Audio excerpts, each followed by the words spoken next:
But the great fortunes in life, and you can't pick one, pick any of the great fortunes. Yeah. They come from riding a trend, and it's often the trend you're stuck in because it's yours. Yep. Bill Gates, Elon Musk, Jeff Bezos. There's not one person in that top 10 list that's there because they weren't riding a trend. This episode is brought to you by Blockdaemon. You'll hear more about them later in today's episode.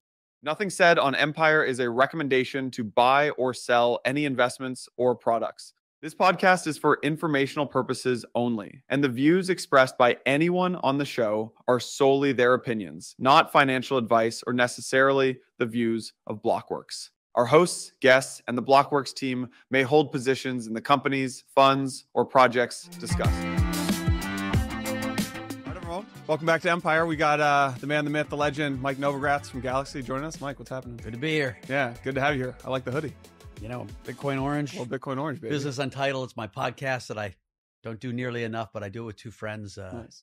We got great merch. Of all the things you could shill on the podcast, you're shilling your own podcast. You got a stock to pump and you got companies to build. My two partners yell at me all the time because we just don't get around to doing it a lot. And we did it That's for the problem with podcasts. We did it for a social cause, right? It was to give, in lots of ways, advice to underserved communities, and it was fun. It's great. Yeah. But man, oh man, I give you guys a lot of credit. It's hard to not. Just got to show up every day. Yeah, it's tough. Quick disclaimer before we jump in: Galaxy is one of my biggest positions and holdings, so I'm very biased when talking to Mike. Nice. And that is, I did want. We had an interesting conversation with Duncan. I don't know if you see this guy tweeting at you all the time. I love Duncan. Yeah, Duncan and Rittenhouse. So we did an episode. He's my new favorite. Yeah. Well, Nicholas Flamel is dear to my heart because he's been there from the beginning. It must be fun as a public, running a public company. You got these guys who are bowled up on your stock, and it's kind of a cult following now. Well, what's so interesting about crypto is that the value proposition of crypto, and I've only come to this in the last year, is community. Right? You think about it, it's not the technology that makes Bitcoin worth anything.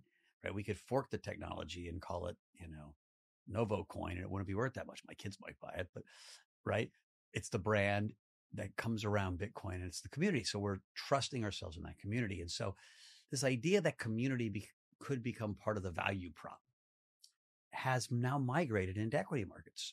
Right? Palantir, it's about community. They great company, lots of contracts, trades at an insane multiple. The value, it's mimetic. It's Tesla with Elon. Elon, MicroStrategy trading at a premium forever because MicroStrategy became its own coin. Yeah, totally. It's its own community. And so I guess every CEO sees that and says, well, I got to build some form of, I always want to build a wonderful business that stands on its own through discounted cash flow models. I don't think that's enough anymore though, to thrive in the public markets. You got to have community. Yeah. How do you think about that as a public company CEO? Because I see, what's the Palantir guy? Alex Karp. I see Alex. He goes on CNBC. He's got the crazy hair. He puts a Zin in. He's spinning his computer like this with the T-shirt. Well, and I don't know this factually. I was told by a friend of his that they really do a real job of cultivating their 500 biggest Twitter followers. They bring them to a conference. They treat them like they're equity analysts. Because quite frankly, these guys do as much work on your company as the equity analysts at Goldman Sachs and Morgan Stanley. And I've heard Robinhood is now starting to do the same thing. And you understand why there's a real power in it.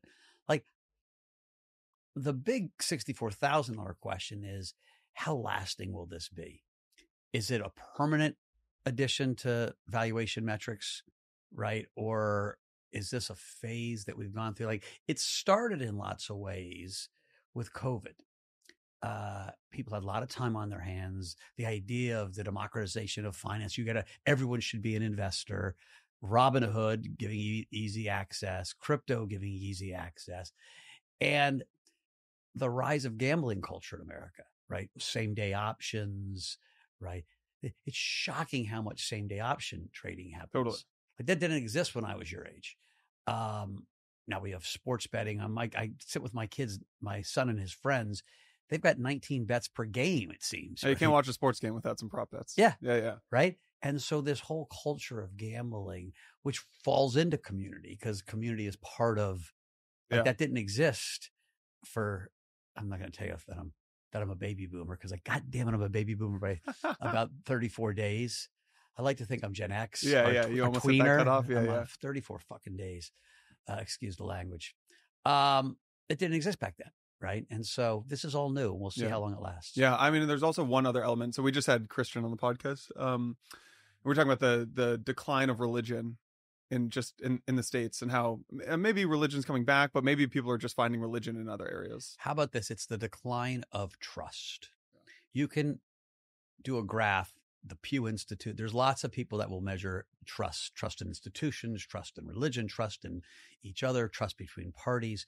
And it's broadly a straight line from upper right to lower left. Upper left to lower right. Straight line down. And as trust has fallen, we look for community elsewhere. We look for trust elsewhere. So the idea of crypto as a trust machine, that's what first had the appeal. I used to make that speech in 2014, 2015, right? This is where we're going to, instead of in God we trust or in a community we trust, in cryptography, in the Bitcoin community we trust. But now you're seeing it everywhere. Like these are little mini religions. Yeah. The XRP army is a real thing. Yeah. Or the Link Marines. Oh yeah. I talked to the guy who founded Chainlink, and he's like, I don't even know idea who the Link Marines are, but I love them. Yeah. It's a cult following. Yeah.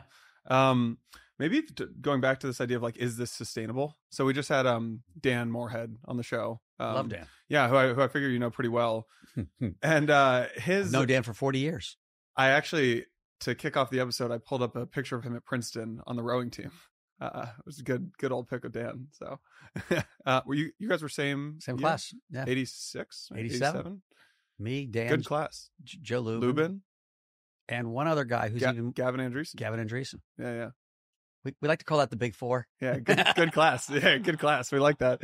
So Dan was basically making the argument that like the Fed just started cutting, obviously. And he's like, this is just a bad idea. This is just a bad idea to start cutting this early. I'm curious to just maybe we can start talking markets and macro and then obviously get into Galaxy and crypto. Listen,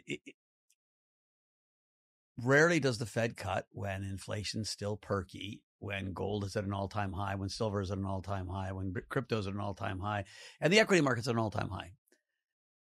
And so it's a dangerous cut. And when the president's putting a huge amount of pressure on you to cut, it's a dangerous cut. We are having job growth issues, right? The claims numbers are higher. The unemployment rate is still tight, but it's moving up. Non-farm payrolls was weaker. And so I would say if I was on the Fed, this would have been a one and wait cut, right? Just to deal with, because you got to make sure inflation doesn't accelerate. Yeah. What makes all economic projections brutally hard right now is this AI effect. And it's a really interesting dynamic. If you're running a public company, shareholders want to see that you're using AI to bring efficiency. So I talked to one guy who said, we're cutting 5% just because we got to answer to the, right. The pressure of people saying, to the pressure, we're doing it. Like, I'm not sure the AI's help. And I talked to other people like, oh my God, we're laying off people because of AI. I do know one thing. College kids are having a much harder time getting jobs in fields that they used to. Entry-level jobs. Entry-level jobs. Yeah. I was told this by a guy who would know that this year's computer science major graduates from Berkeley, only half of them got jobs. Every year in the past 10, 95% of them got jobs. So it was a dramatic shift in, we don't need young coders. And so we're going to have a really interesting time in the next 3 years of trying to predict where macro data goes. Yeah. Like, this could be the greatest efficiency boost in all time, and inflation could collapse or not. Yeah. Yeah, it's interesting. Okay, so that's one variable is like AI, right? So is it the great job destroyer, or is the biggest productivity gain ever? The other one is like central bank independence is an interesting topic. Maybe I'd love to have you tease that out a little bit. So the last autocratic leader a big economy who said, I'm smarter than the central banker, was Erdogan from Turkey. Yeah, that went well. Right? Turkey was the darling of emerging markets. Erdogan takes over, and they went 32%, 86% back-to-back inflation years. So to put it in perspective, 1 year of 86% inflation has eroded a huge amount of your purchasing power, right? Now, luckily, it peaked there and it's come back down to like the high teens, I think. But it's still, look at the value of a Turkish lira in gold over the last 10 years. And you're like, why in God's name did I own any lira? I have this tattoo on my arm done by it's a beautiful peacock, done by a Turkish tattoo artist, one of the best guys in Turkey. He came to New York. He's like, I lost all my savings. No way. In this devaluation. And so he moved to New York. It's a nice tattoo. Nice tattoo. Yeah. It's the last tattoo I'm talking about. And so risking, listen, we're supposed to be running 3 to 4% inflation because we've got $35 trillion of debt that we got to quietly inflate away. But when you go to 10, 12, 15, 18, 20, you lose civil society often, right? People can't eat. It literally becomes societal, really, really poisonous. Yeah. And that's why the Fed has independence. That's why if you were in Germany, the Bundesbank had this, because they had lived it. They had lived Weimar Germany, which look how that turned out. And so I think we're in really dangerous territory. Do you have a sense of how this kind of ends? I mean, we're spending more on interest payments than the military every year. It doesn't end. It does. Ray Dalio, who's brilliant at this stuff, shout out Ray. He wrote a book about what would call the beautiful deleveraging. He called it. Like there was a chance that you can run growth a little hot and run inflation just enough hot that you start eroding it away a little bit and growth takes you out and you can get at it. I think he now thinks we're through that. We're past that. That we've lost our chance for the beautiful deleveraging. We'll see. I mean, Besant's move is to try to jolt growth so much, but they originally said, okay, we're gonna cut spending, and they increased spending. Yeah, the cutting spending didn't work. No, yeah. and Donald Trump never in his life wanted a balanced budget. Right. He was the king of debt, yeah. Other people's money, OPM. Yeah. And so we don't have a fiscally conservative government. We don't have any efficiency gains coming from Doge or some version of Doge. We have an acceleration of rich people getting richer and the cost of living making it brutal for working class and even middle class people to survive. I mean, think about New York City. The minimum wage in New York is $15. But I'm talking to two friends. One guy's sister worked at Delta. She's been there 15 years. Goes to LaGuardia every day, works 40-hour weeks, makes about $17 an hour as she works ticket service. That's $35,000 a year.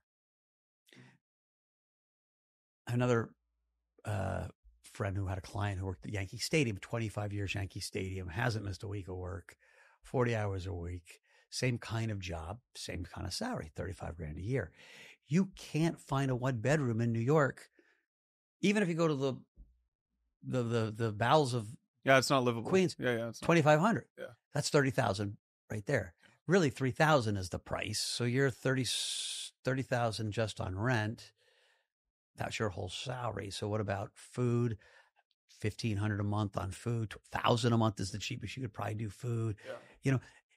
The real minimum wage in New York, without needing a handout from your dad, from a trust fund, or from the government, is closer to $45 an hour, and that's still not a great life. That's just making it. That's $75,000 a year, and so that's below the median income of New Yorkers. And so you're going to have to see why Mondami is going to win this election, because you have to sit here saying, this just doesn't work anymore. Yeah. And that really crept up on us in a very quick way. Housing prices have more than doubled since 2010. That's crazy. Yeah. Salaries haven't doubled since 2010. Yeah. Where do you as as an investor and a trader, almost like maybe tying it back. So we're recording this in September of 25. Like, how do you think about just the market today? I mean, you've got NVIDIA putting 100 billion into OpenAI. Market feels frothy, gold ripping, crypto ripping. All the warning signs. I saw Dave Tepper on TV. Dave Tepper is one of the world's best investors, and whenever he talks, you should listen. Him, Stan Druckenmiller, they're very thoughtful. And what's cool about Tepper is he talks like the guy that you'd meet at the gas station. He's like, this is brutal. Like, all the momentum indicators, you got the Fed cutting, his markets are going to go higher. We've got this great momentum, but it's a pain in the ass because everything's expensive. So you're long expensive stuff thinking it's going to go higher. Like, that encapsulates the market. Yeah. That's exactly right. Yeah. What gets me nervous is the interconnectivity between, it feels like vendor financing. NVIDIA to OpenAI to Oracle, CoreWeave, even who's our partner, like, it's all tied together. And so I do believe in AI. I see it. We see it. We have a big data center business. When you see and actually take time to think about how much money is going to be spent, we're going to spend $25 billion or more just on what we have contracted. $7 billion from Galaxy, probably $20 billion from the people that are taking the inside of the box, right? CoreWeave's tenants, to build one supercomputer, one brain to help in this AI revolution. Now, multiply that by 100. It's Capex like we've never seen. People don't understand what 30 billion of Capex is.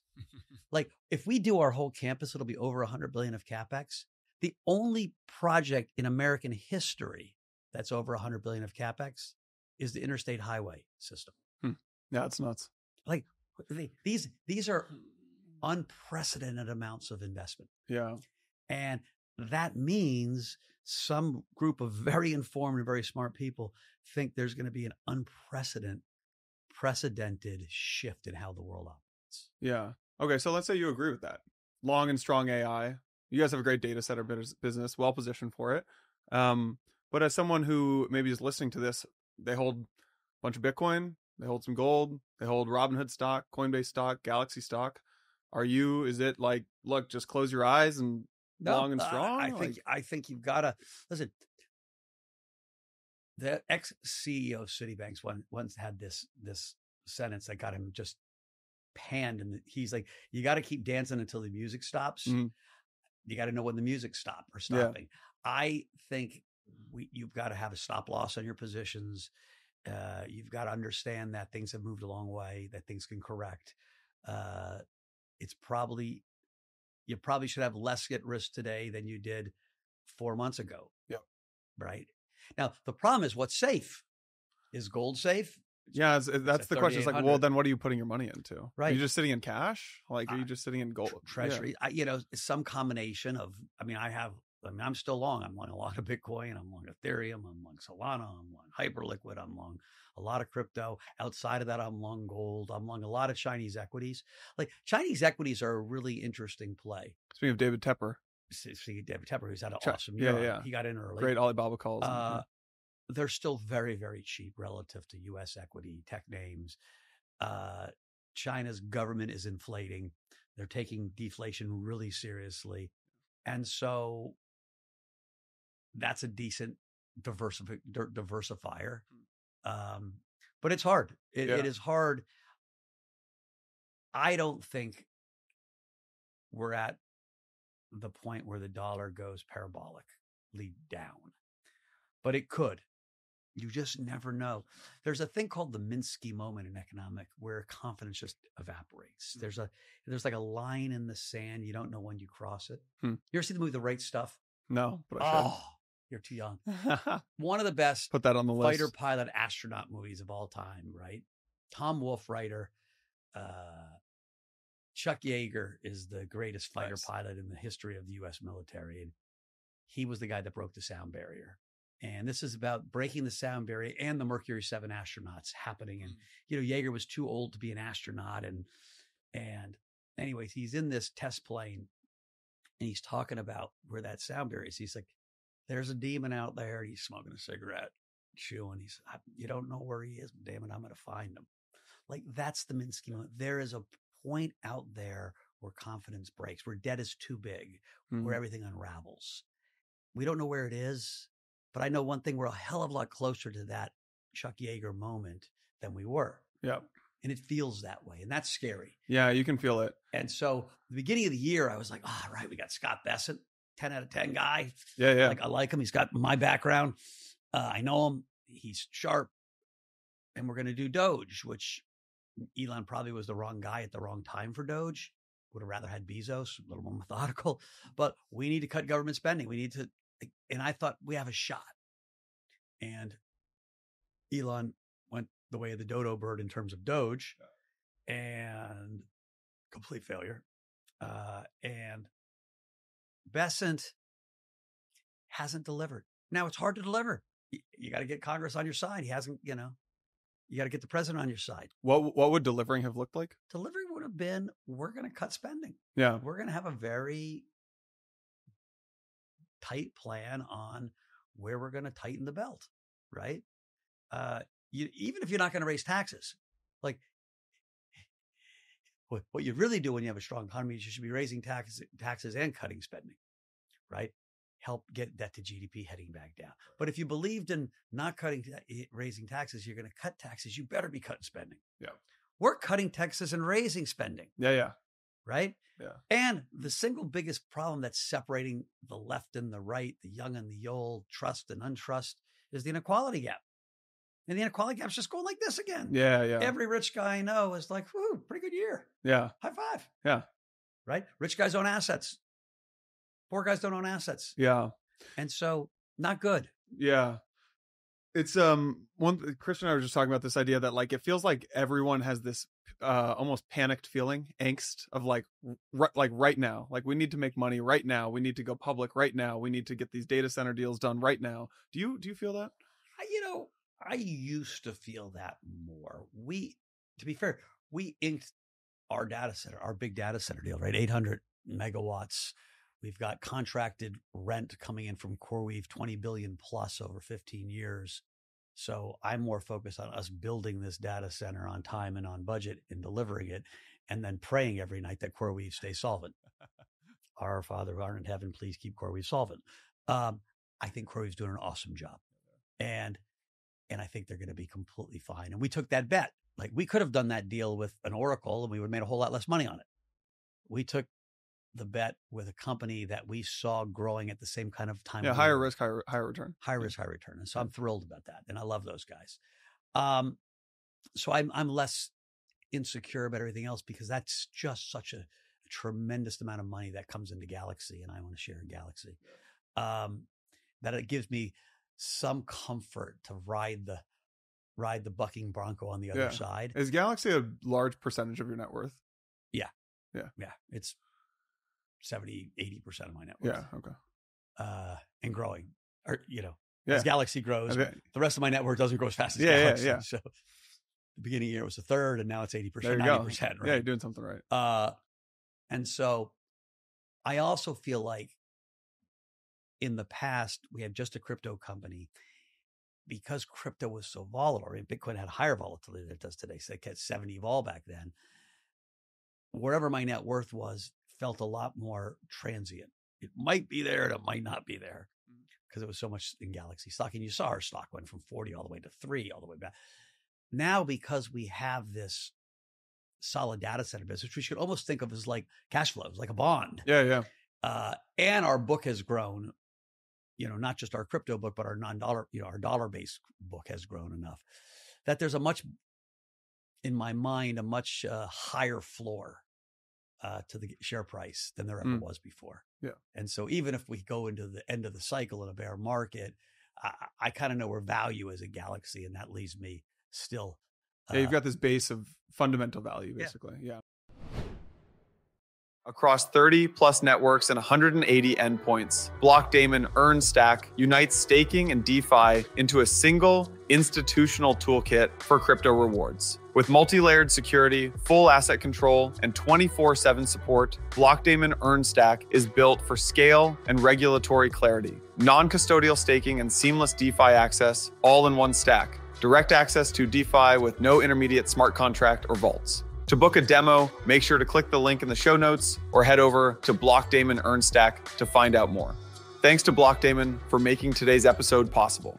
The machine economy is here. Devices are monetizing data for their users all over the world. Tokenized robots are generating revenue for token holders. The first machine economy free zone is live in the Emirates, and it's all happening on Peaq, the machine economy computer. Head to peaq.xyz to find out how you can benefit from the age of automation, or click the link in the show notes to find out more. As always, investments in blockchain technology involve risk, terms, and conditions apply.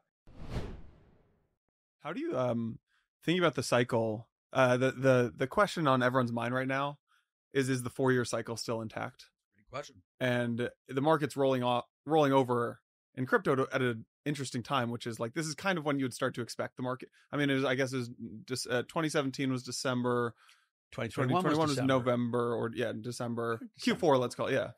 So listen, traditionally, yes. What's different this time? And it might be. Yeah. That's why we're all nervous. Yeah. What could be different this time? By far the biggest difference is the fact that the world's largest investor, the world's largest consumer, the world's largest player in any financial markets, the United States.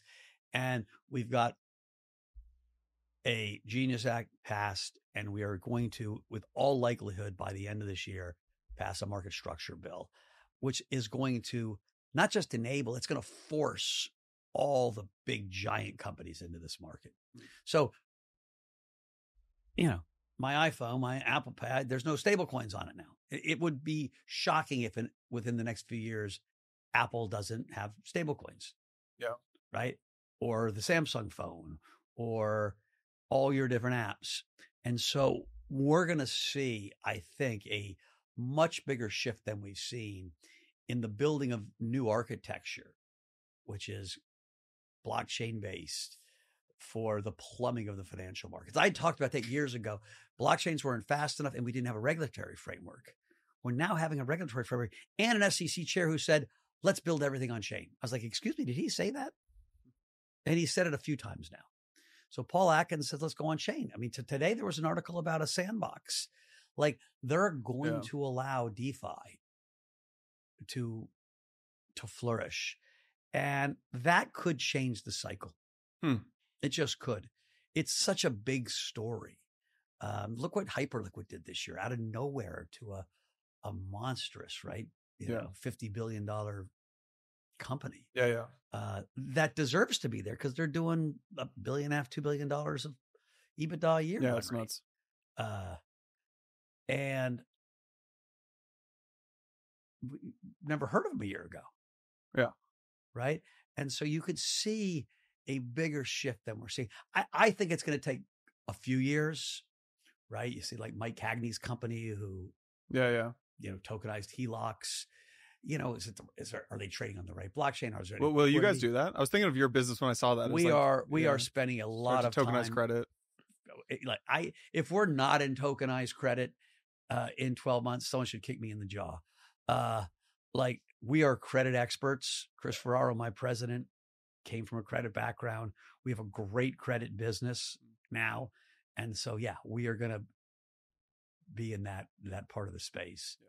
And it's one of our big initiatives, and we're focused on it. Because think about what's going to happen. Stable coins are going to eat away at bank deposits.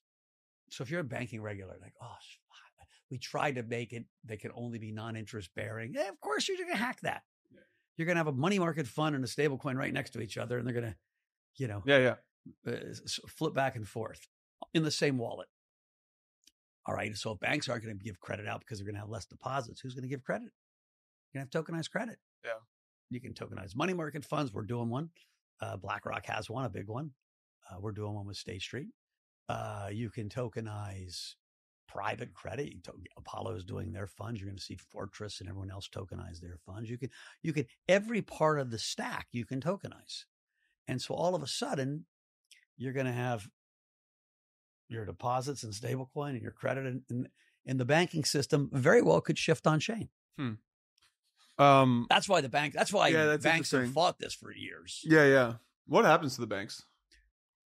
The smart ones are, you can't be a custodian, if you're State Street or Bank of New York, and say, we're not going to do crypto custodian, because all of a sudden when you tokenize equities, so they're all going to get in the space. Yeah. And they're all working like crazy right now to get in space. You're going to see some acquisitions. It's why, in some ways, the easier business to run is the single vertical business. Like if you're a good custodian, there's probably a bid from you from some TradeFi bank just to quickly, get going. Yeah. But you're going to see every financial institution need wallets. Yeah. That, I don't know how fast this transition happens. If it's a year, if it's 10 years, it's somewhere in between. Yeah, but it's happening. Yeah. And it's happening. Why I know it's happening is because we were getting this legislation done. Yeah. Do you think of yourself more as an operator or a trader? I am a storyteller. Yeah. I'm a good leader, I think. I can inspire people. I think I have really good instincts on markets. I think those are my 3 superpowers. And I think how we've built Galaxy is Chris Ferraro, my partner, is a methodical builder, also a great investor. And you try to put people around you that what's an entrepreneur? There's a lot that goes into being an entrepreneur. When you do Wall Street entrepreneurism, it's not the same thing, because like when you start a hedge fund, you make money in the first month. We've always funded Galaxy by being on the right side of the market. As opposed to I'm going to lose money for 11 straight years and then start making money. So it's a little different. I have more of the investor mindset. I have worked hard to try to figure out how to develop the builder mindset and fill in my blind spots with people that are really good at it. Yeah. But that's the real trick, is knowing what you're good at and knowing what other people are good at. Yeah. Maybe that's a good segue into the Ehud Barak story. So I was an investor, a trader at Goldman Sachs, speculator for really six years, never lost money. And at Goldman, they were kind of smart enough. You had some pure prop guys, but a lot of people like me had a giant prop book, but also ran a business. Run a business, you're kind of having some income coming in that gives you a little more courage in the prop business, right? We go to the casino and I give you $100 every hour. You're more likely to not be as nervous. So I started a hedge fund. I'm 18 months into it. It's doing fine, but I'm just so nervous all the time. I'm miserable. This is Fortress? Fortress. Yeah. And I remember talking to my wife. I said, I might just shut this damn thing down and do something else in life. I just don't want to live like I'm just stressed all the time. And she was like, you really can't do that since you just hired all these people and, I can stop whining and tough up. I was like, a good point. And I have lunch with Ehud Barak, who was just left being the prime minister of Israel. And he has 2 clients. I was his third. First client, Louis Bacon, More Capital, one of the great investors of all time. Other client, Bruce Kovner, right-wing version of, hedge fund manager, Caxton, one of the great investors of all time, a little older, like call it a turn older than Louis. Both multi-billionaires. And I'm at this point a $300 million hedge fund, probably worth $20 million myself. So like not in their league. Like one of the things doesn't look like the other. And I think to flatter me, he says, Novogratz, I figured you out. You're not so smart. I was like, thank you. He's like, but you're lucky. And he said, don't worry about it. Like Louis Bacon and Bruce Kovner, they're lucky too. And that made me smile to be put in their camp. And he said, and then he gave me a quote in French, which of course I don't speak French. And he said, that's right. You don't speak French because you're not so smart. And he translated it. It was from Napoleon. I don't hire smart generals. I hire lucky generals. And he said something about being macro, having studied the 3 of us. This is the second, third meeting I'd had with him. He had spent a weekend at Kovner's place and a weekend with Louis. He said, there's an intuition, there's a pattern recognition, there's an intuition, there's a way you process information and see the world that's non-traditional, and therefore we would call it luck. But there's actually an intelligence there. And Napoleon thought the same thing of being a general, right? People didn't understand it, so they called it luck, but it was a different kind of intelligence. And for whatever reason, like the world just opened up. I was like, oh, because I knew I had better results, but why should I be a better guesser of where dollar yen is going than you? Well, this kind of gave you the permission. This gave me the permission to believe in that I had the intuition was real. The intuition was real, that I should just trust my intuition. And real quickly, I decided how I made money. And it didn't have to be the same way you made money or he made money. And it was taking information, lots of different sources, know what the sources are, and try to keep making them better sources. You process them through some algorithm. And I knew what went in my algorithm, not linearly, but what went in it. And it was at the crossroads between that information working on your precognizant intuition and your analysis where I came up with, and I think dollar yen is going higher. I think Bitcoin is going to go nowhere. I think, and because you recognize you're just guessing, right? This is the I think business. You know you're going to feel anxiety. And so how do you manage that anxiety? You manage it through some series of risk management rules and lifestyle management rules. What's really unique about a guy like Stan Druckenmiller is you studied him. He's maybe the best there is at this. Druckenmiller's the best. Yeah. Druckenmiller, Lewis, Tepper. I mean, you're splitting hairs. They're all so good. Stan's in his desk every morning at the same time. It used to be 6 a.m. Now I think he gets himself 6:30 because he's retired. Going through the same charts in his same rhythm, right? That's his process. That's his discipline. The greatest macro traders in the world that ever existed are the most disciplined. The second ingredient they have, because I'm always like, those guys, like, I'm not as good as those guys. I'm close sometimes. Yeah. I see the world as close, but my track record isn't as good as theirs. So what's the missing link? The discipline? Discipline and competitiveness. Oh, interesting. They're so competitive. It's crazy. I'm in the same fantasy football league. You would think Stan's life. Give me a story. His life depends on it. Like he loves competition. Yeah. Louis Bacon, I told this story before. I went out to play croquet at his house. And I thought croquet was like a yard game. Oh, he's got a full professional croquet court with professional clubs. And he had hired like the best croquet player in the world to give lem lessons. Of course. Just so he could beat you. He smoked me. Yeah.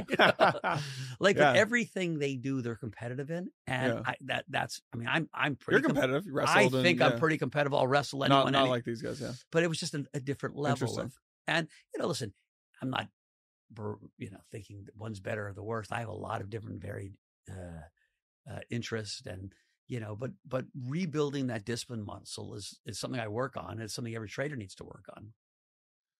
How do you think about seizing in like a market that moves so much on narratives, less on fundamentals these days, more on narratives? There's seizing the narrative in trading, and see, like, the trade might be Palantir, right? Or the trade might be MicroStrategy. There's like, how do you think about seizing the narrative in trading versus seizing the narrative in business? Because the trade, you click a button, you put on the trade. Whereas, business, you can kind of, there's like a stable coin narrative. Do you chase it? No, it's duration, yeah. Right? Like when I say duration, I might be in a momentum trade, which is a narrative trade, for years, but I know I can change my duration in a day. I could be long Bitcoin for 4 years, but if I wanted to, I could get out tomorrow. And so if you know you have a quick exit, it's a trade, an investment trade, whatever you want to call it. In business, you have to have a lot more confidence that the narrative is real. I'm going to spend $500 million building, or $50 million, or $5 million, whatever you're going to spend investing in something for a future that you are predicting. Yeah. Right. And so you really have to have a lot more conviction. It's not the entry to the trade. It's the exit, right? You're going to build an asset management business. Even if you wanted to exit it, you got to call a bank. You got to find, there are not that many people that are going to buy your asset management business. You just can't pick up the phone and hit sell. Yeah. And so I think they're much harder bets. And then what determines success is partly, did you pick the right narrative? But 80%, did you execute? Right? A lot of people went off to start exchanges. CZ out executed everybody times 3. Yeah. Right? Richest man in the world because he knew how to execute. I remember asking when I first met him, I said, like, what are you great at? He said, I don't come up with any idea, but I figure out what the good idea is and I copy it and I do it better. Like he's doing right now with Hyperliquid. We'll see. It'll be an interesting battle. Yeah.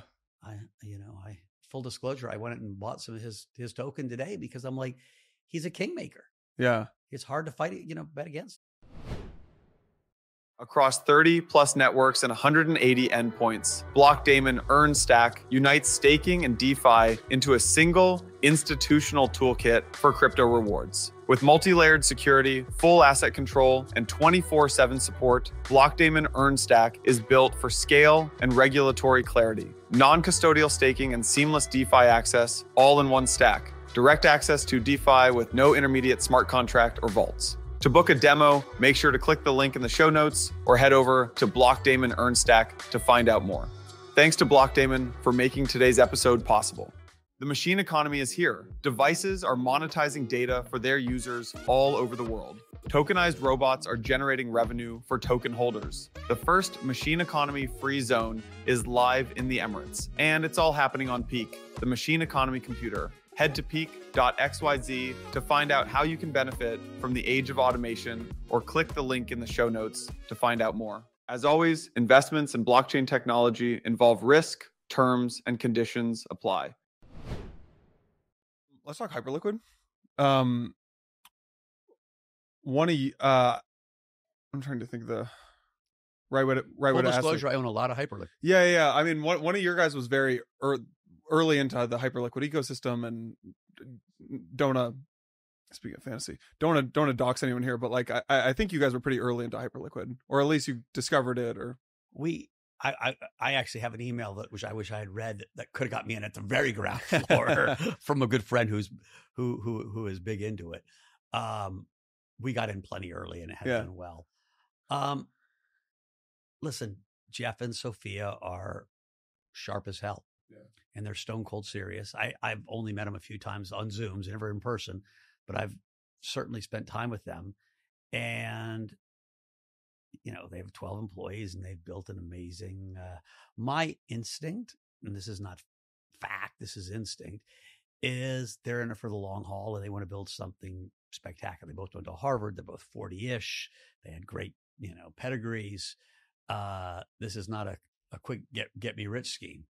They are rich, and I think they've got big plans. Yeah. And so you're not following Arthur Hayes and selling your hype off. No. Listen, when something falls 20% in a day, you wish you sold a little and bought it back. And because I'm a trader at my core. That's the trader. Yeah. And I thought about calling, not that they tell me, my instinct is they're not going to panic sell out of their own hype just because it freed up. These guys are building a business for the long haul. Yeah. Right.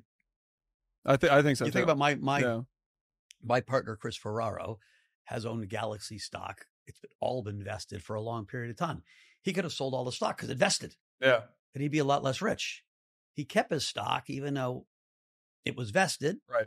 Because he thought it was going higher. Yeah. And he was building a company.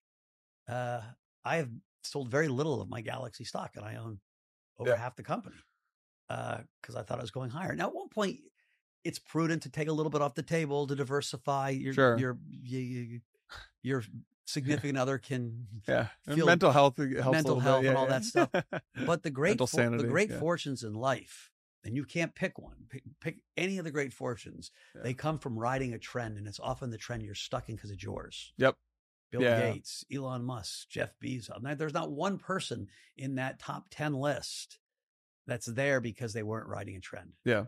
Let's talk Galaxy. So you guys have two businesses as I see it today. You kind of have the crypto business and the data center business. How do you think about owning both of these? I'm happy. Yeah. I feel kind of like maybe I am lucky because you guys got pretty lucky with the data center business. Listen, and now you've got an amazing. We stumbled into it. Yeah. And that was the lucky part. But the way Chris and me, more Chris, have prosecuted turning it from maybe to now we're going to build one of the country's largest data centers is, I'm proud of what my team did there. Yeah. And I'm proud that I was like, we're not selling now. Like once we realized we had gold, it's easy to sell the gold early. We didn't sell. Yeah. We are going to do our best to maximize value for our shareholders of that asset. That's 70 of our 650 people. And it's probably 20% of my brain, 10% of my brain. It's probably half of Chris's brain right now. It's not as hard of a business to think about. The data center business is not as hard. No. Oh, I would think that it's much harder business than a crypto business. No, we have the power that people wanted. Yeah. We had to pick the right. You sell the power. Yeah, we're selling power. Yeah. And we had to pick the right tenant. We think CoreWeave was a great pick. Yeah. We had to pick the right general contractor. We got a group called Clayco. We love them. We had to get it financed.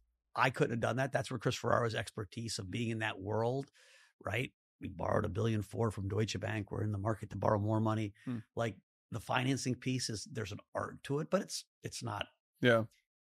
How do you one thing on that? How do you borrow $1 billion for? You go sit down and Chris Big is like, hey, smile on your face. Yeah. Like, are you putting together a pitch deck and a data room? This was a tortuous long-term process because it was the first time, right? Yeah.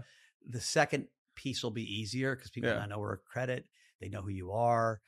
One of the reasons a lot of the crypto mining companies haven't been so successful in the transition to AI is they don't have the capital markets expertise or the capital themselves. Like we have to have a big enough balance sheet guaranteeing, completion, like the parental guarantee on the money we borrowed. Deutsche Bank wouldn't lend us $1.4 billion even on a contract if we didn't have $2.5 billion. And so, but where that goes, what the decisions each week that have to be made are limited. Now let's talk about crypto. We're talking about this idea that stable coins are going to replace deposits and crypto credit's going to come out. Well, where are those tokens going to even trade? Right now they're on an ATS. Are they going to trade at Binance, at Coinbase, at the NASDAQ? You saw there's regulatory uncertainty on where their liquidity is going to be, when people are going to care. Like there are so many more variables to predict and to bet on. And then you've got to execute. Yeah. And there are a lot more competitors trying to execute. Right? Yeah. You think, oh, great. I got a ton of money in Hyperliquid. They've got a moat of, in the same week, CZ and Justin Sun launch competitors. Yeah. And there's still regulatory uncertainty around the KYC piece of it. It's a huge question, right? Remember, Arthur Hayes and CZ went to jail for the KYC piece, not for security commodity, right? There are two pieces to crypto: security commodity. Are you licensed? Are you selling an unlicensed security? And the KYC users. Piece. Yeah. I am a huge advocate to our government that we should allow permissionless systems, but the systems that integrate with the permissionless systems should have to do some version of KYC. So what Uniswap company, not Uniswap protocol, does is they use a bunch of various, I'll call them Chainalysis, radar guns. Figure out the good users and the bad users and OFAC lists and all the stuff. Yeah. If we get that to become the standard, if the standard for using and participating in DeFi technologies is, because blockchains make things transparent, it's the government's job to catch the bad actors, and the government can hold users responsible to catch bad actors, but it's still permissionless. Then DeFi is going to eat the world. Yeah. It just will. That feels like it's happening. We're advocating it. I was literally on an hour call with the senator 3 days ago, educating on. But if you're not a crypto degen, that's nuanced shit. Yeah. And I'm probably not good enough at the details to be the guy that helps that next level down. right? I'm a big picture storyteller. There are guys that need to know the details. Then you're talking to the person at the NSA and they're throwing fucking 3-letter words at you. You don't understand what they are. Like, and what's scary, the possibility that it happens, I think, is higher than it's ever been. But getting all this stuff right is going to be tricky. Yeah. Could your data center business ever be bigger than the crypto business? Yeah. Yeah. I mean, listen, we have 800 megawatts, which makes us a huge business. I told you it's somewhere between 20 and $25 billion of rent coming in 15 years. Yeah. We are. You have 800 megawatts. You want to build more though, right? We are in line at ERCOT. Yeah. With a 2.7 gigawatt ask. Yeah. My own hunch is they won't do that all at once, but they'll. So that'd bring it to 3.5. Yeah. 3.5. Yeah. We're the largest data center in the world, just about. Yeah. But let's assume you get another gigawatt. That's it's nuts. You that's got bigger than any gig. data center that exists in Europe right now. Yeah, there you go. Yeah. Huh.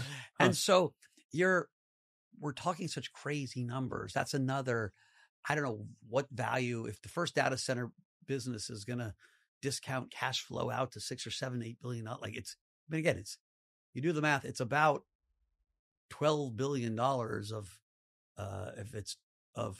free cash flow that comes over 15 years. So there's such large numbers that each marginal piece adds a ton to our business. Yeah.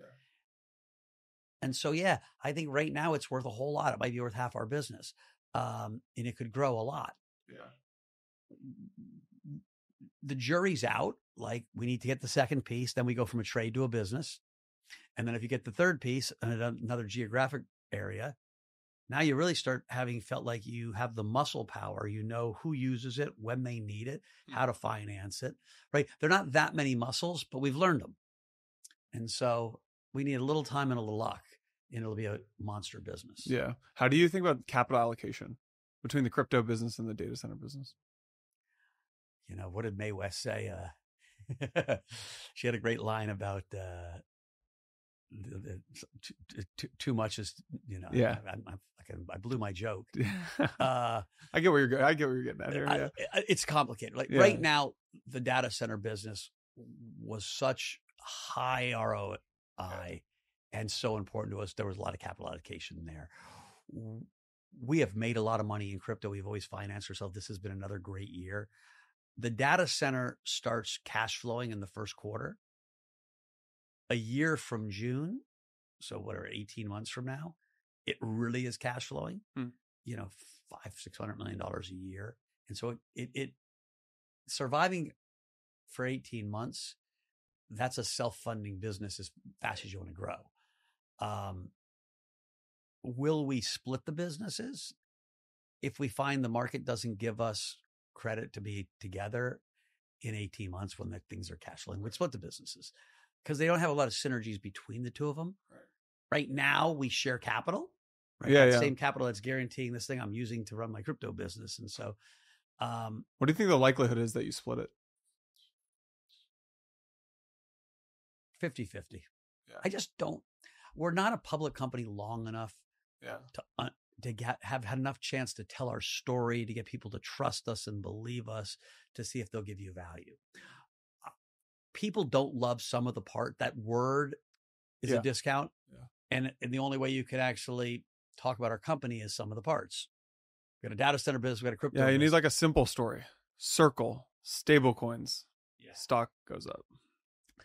My and Chris's mantra, build a great company and the stock price will follow. Now, we'd rather have our stock price higher than lower. We have a great IR guy, Jonathan Nagowski. I'm on podcasts, I'm on TV. We are trying to tell our story effectively. And so we want our stock price to go higher because it gives you a lot of flexibility to do other cool shit with. But the best we can do is build a world-class company. Yeah. And I'd rather have a world-class company that trades cheap than a shitty company that trades expensive. Yeah, well said. Powered by a $4 billion treasury, Mantle is launching You Are, a Swiss-licensed smart money app that simplifies how individuals and businesses move between digital assets and fiat currencies. Underpinned by Swiss regulation, UR offers a multi-currency account with IBAN support for Euro, Swiss franc, US dollar, and RMB, and one-to-one backed deposits. Its MasterCard Principal membership debit card enables global spending and can be added to Apple and Google Pay, and is now available to users in 40 countries. This episode is brought to you by Geodnet, the world's largest decentralized RTK network delivering real-time, centimeter-accurate positioning around the globe. Powering technologies that enable precise navigation for drones, autonomous vehicles, first responders, farmers, and robotics, Geodnet shows that blockchain can be a truly transformative force. By delivering real-time, centimeter-level accuracy, Geodnet enhances emergency response, boosts construction precision, and enables advanced navigation for drones and surveyors far beyond the limits of standard GPS. To find out more, click the link in the show notes or follow them on X. As always, investments in blockchain technology involve risk, terms, and conditions apply. Let's get into some of the aspects of the business on the crypto side. So you guys are, maybe we can talk DATs right now. So we just had Kyle on the show. We were talking about Ford. But even outside of your guys' thing with Jump and Multicoin guys, I mean, you guys are dominating the DATs, right? I see you. It's basically you guys. Sometimes I see Falcon X, sometimes I see Anchorage, but we originally looked at DATs to say, I'm not positive of the longevity of these things. And I've kind of changed my mind on some of that. But I know one thing, I want to be the asset manager. And so Steve Kurz, who runs our asset management business, Jason Urban, they have done an amazing job of getting in front of the DAT users, the DAT builders, and saying, hey, we'll help. We will bring value added in staking, in buying and selling, in doing all the execution, storage, custody for your DAT, taking that off the table and getting paid a fee for it. And these are long-term contracts. And so we've done that for 8 different people, maybe. Yeah. And we've got more coming. It's a substantial amount of assets. And, and then we did it, of course, for Ford. And the great news about that is when you add it all together, we had an asset management business that, wasn't making, it was doing fine. It was growing, but because we have a heavy cost structure, was in the negative EBITDA. And now it's in the big positive EBITDA. Yeah. And that just gives the business so much air and oxygen. Yeah. You have optionality. If those crypto prices double, your assets double, right? And so that's been wonderful. It's also been a great way for us to connect with these new entrepreneurs, some that we've known, many that we've known in the past, to say, hey, some of these DATs, like BNMR, it's a $10 billion enterprise all of a sudden. And Tom so Lee, if you can manage X percentage of that. And Tom Lee has Mojo. Oh yeah. SBET. I met with the CEO of SBET. I realized I'd known him for a long time. He came from BlackRock. And we'll do shit with these guys. Yeah. And so that piece has been very exciting. And I think it's, Galaxy took a long time to build. And I think our number one asset we built was brand. And that brand was, you can trust us. We broadly know what's going on in the space and we understand how institutions work. And this year, brand has made us a ton of money. What brand brings you is these opportunistic ideas. It gives you fuel to then build the longer term business that scales. Yeah. You guys tokenize your equity? We did. Yeah. So that's cool. What do you think about, so one idea, okay, Vlad, when Bullish IPO'd, Vlad from Robinhood tweeted and said, shout out to Tom Farley. They've allocated, I think it was 20% of their retail, their allocation to retail via Robinhood. And then you guys did this via, I think it was Superstate. Yeah. So I'll give you some inside baseball. Yeah. You asked earlier on about how do you create community? Yeah. We went public, and shame on me, we picked great out, Goldman Sachs and Jefferies, and they did a great job. And I didn't even ask the question, how much went to retail? Yeah. I'd gone public at Fortress. I'd gone public at Goldman Sachs. Yeah. Banks know what This they're was doing. third IPO, right? Third IPO. Yeah. And after Bullish went public at the same market cap, Bullish traded a lot better than Galaxy. I called the Goldman bankers and I said, what is the goddamn difference? Like, is Jeremy that much better a storyteller than me? We're both bald. I'd like to think I could win in a wrestling match. They have a simpler story, but is it that much of a better story? And their stock just took off like gangbusters. Yeah. Not Bullish, Circle. I'm sorry. And then one of the guys who was on the deal, not one of the leads, I went out for coffee with, he said, I got to give Jeremy credit. He fought like hell to get a higher retail. Oh, interesting. And so I, of course, called Tom Farley and said, dude, give the retail. I mean, and it was such a wake up. Oh, call. Interesting. I didn't. Yeah. It was such a wake up call for all of us. Yeah. Like, crypto has been about the little guy. And what's traditionally happened? Big banks give allocations to their hedge fund clients who pay them a huge amount of, and their real money, who pay them a huge amount of commission. And these things trade up and some sell right out of it into retail. Yeah. And so it's like, wait a minute, it's exactly the opposite reason we got into crypto. We all got into crypto because it was supposed to be the little man's revolution, right? Give retail. And what was so cool about crypto is it started with the little guy. It started with, there was no institutions. And I was like the first institutional, guy, and everyone laughed at me. And so I give Bullish a lot of credit. It's Brendan and Tom Farley, and Jeremy credit for saying, hey, like, we got into this thing for the little guy. Yeah. And I think that's helped them get liquidity. I wish I had that foresight before we went public at Galaxy. I would have said 30% retail. But now you can still do it by tokenizing the stock. So we right? tokenized our stock. I thought it was genius to do this because that's the other allocation. Yeah. And so listen, so far, I think there's $1.5 million, $2 million that have been tokenized.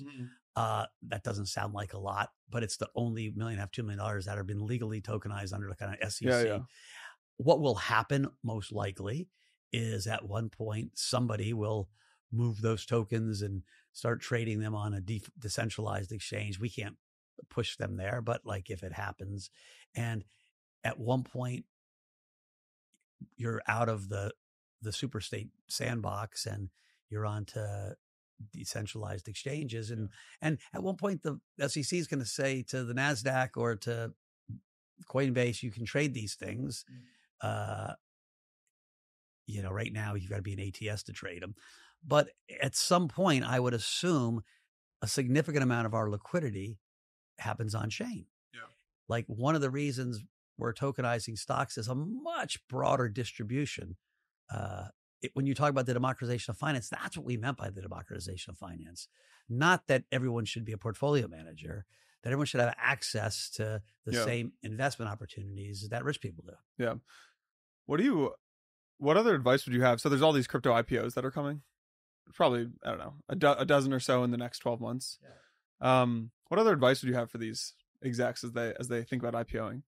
I mean, you went through the gauntlet, right? Just like I think the hardest thing about being a public company is knowing that every 3 months you got to stand up in front of the world and say, this is what we've done. Mm-hmm. And so you should not go public unless you know that you've got a 5-quarter story baked into the cake of good things that are happening. It would have been far harder for us to go public without the data center business. Now, in the last 6 months, our crypto business has done great things. And so you'll see our earnings call probably, mid-October, and we'll tell you a great story about crypto. We wouldn't talk as much about data center business because we had a great crypto quarter.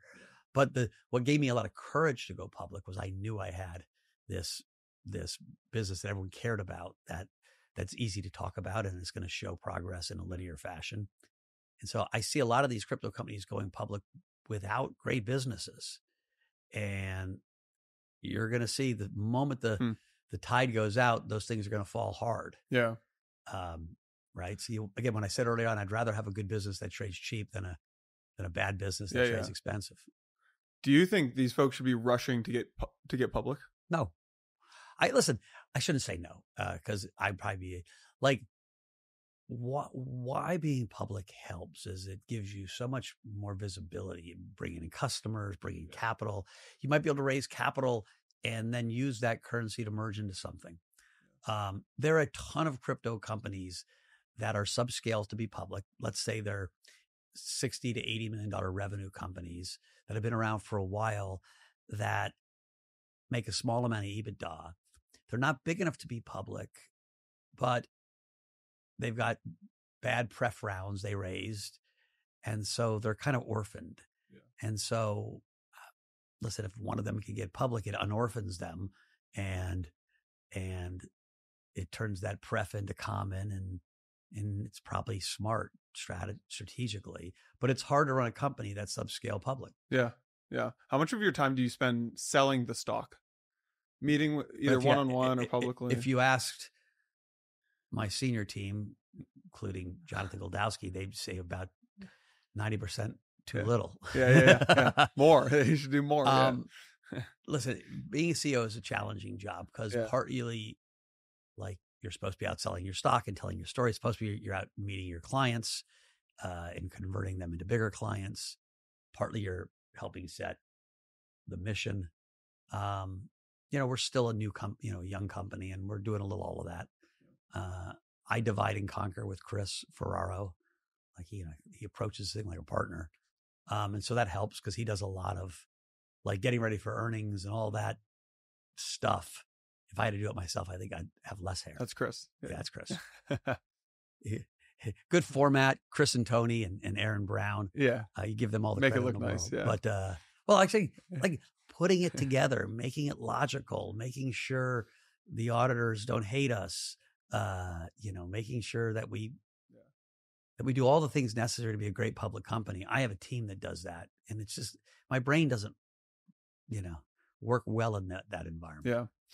So I always text friends who know you or know in your circle before these podcasts for the guests. And as we think about wrapping this up, I got more questions about your personal life than pretty much any guest that's come on. People said, so I'm in the same circle as like your kids in New York actually, and a lot of people were like, ask him how he has such good. These were the questions I got. Ask him how he has such good relationships with his kids. Ask him about living a risk-on life, and ask him about his siblings and what parenting thoughts he has to rate. Why did your whole family basically seems very successful? So I don't know if you are open to talking about any of those. I'd love to talk about it. So listen, I think I am lucky. I have a great family. I'm one of 7. I have sweet parents. My mom was very aspirational. You guys can do anything in the world. She wasn't pushy. She was just aspirational. And my dad was a stoic, tough. He was an All-American football player in the military. Didn't say as much. Big smile. Very tough. By the way, I was looking at your sibling names: Robert, Jackie. Oh yeah, the Kennedys. Little Kennedy. We're the Kennedys. Yeah. My mom wanted us. My mom got married when she was 19 and engaged at 18. Yeah. She was gorgeous, and she like, looked I a see lot the like inspiration. She looked a lot like Jackie. I'm like, Mom, come on. I was reading these. I was like, is this right? Yeah. And the Kennedys, 1960. Think about it. That was everything. That was it. Yeah. And so, but we were raised to be like, if the Kennedys can do it, you can too. Yeah. And we were middle class neighborhood in Virginia. The one thing about having a big family is when you do poorly, they're there to pick you up. And when you do well, they're there to kind of take shots at you for fun in a nice way. So you don't think your shit doesn't stink. There's a lot of studies on families with more than one successful sibling. And it always is the same answer. One parent is aspirational.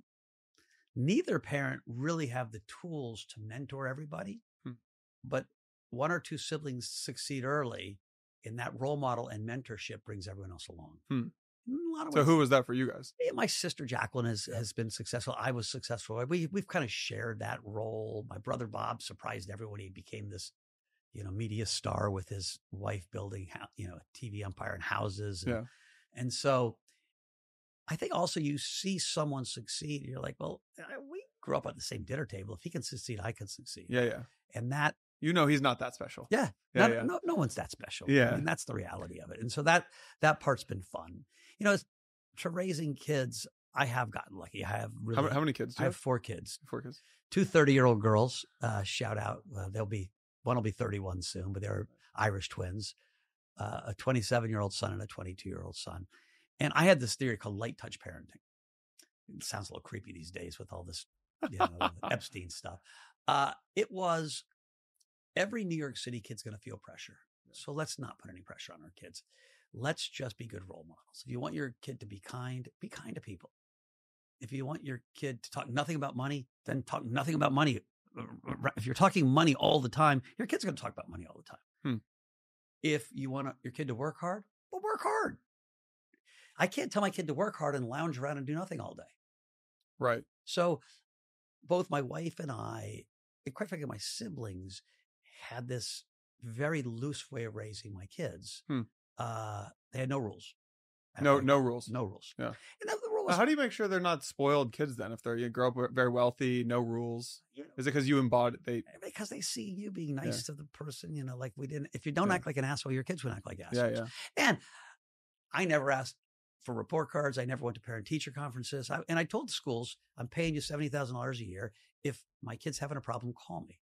And my one daughter had dyslexia, and we had to intervene and get her into a different school. And she's in some ways been the biggest success because, you're looking at terrible scores and whatnot, and she just outworked everybody. And she, has done great. Now she's a social worker in New York and married and couldn't be happier. And so it's not like you're not neglecting your kids. You actually are talking to them all the time. How's your day? But you're far better off to ask your kid how their day was than how did you do on that math test?